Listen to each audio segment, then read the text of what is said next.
Lizzie McGilber, my great-grandmother, was on the ship Monmouth, and of course it was had an accident, and she did survive the accident.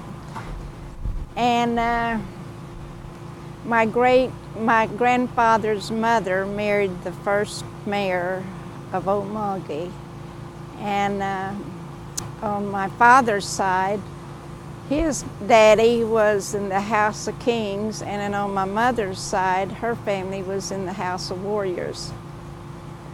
But on my mother's side, her family were adopted into the tribes. So we came down with Chili McIntosh, my family did. And Chili and my uncle, William Gentry, fought with the Seminole War in the Seminole War together. I went to Horseshoe. I took a group of people, elders, to Horseshoe Bend, and rented a bus, and the National Council gave me the money, and we went to Horseshoe Bend and to Macon, Georgia, and traveled the south a little bit.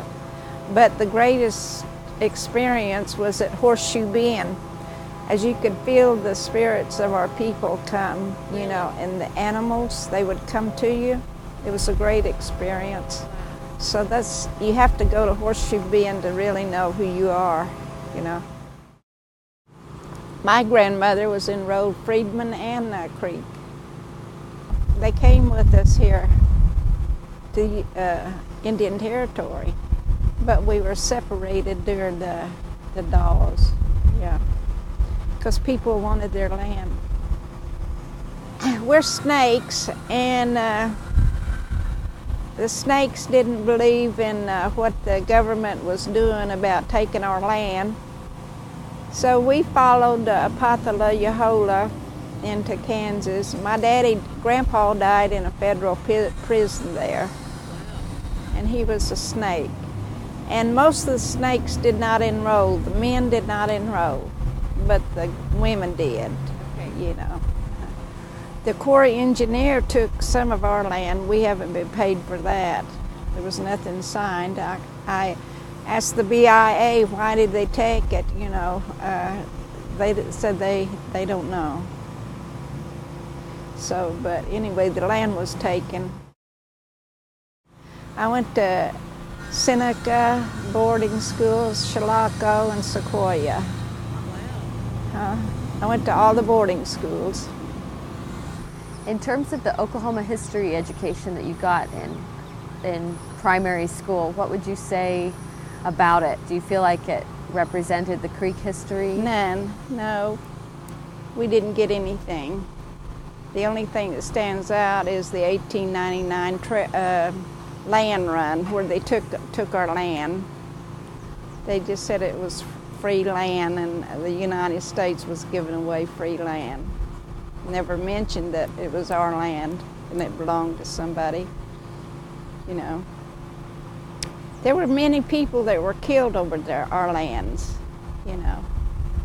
Some people were taken behind the barns and killed for their land. So there's a lot of that.